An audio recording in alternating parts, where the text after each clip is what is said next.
Hello friends, I am Anushri from The Art Ocean.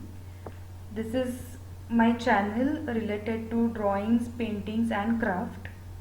I am going to post various videos for my little friends. So let's start with today's video. And before starting, if you like my channel, if you like this video, please do comment in the comment box, as well as like, subscribe and share my video. And let's start with today's video. Here I am going to use oil pastels for painting the picture, but then you can use any media of your comfort and your choice. Thank you.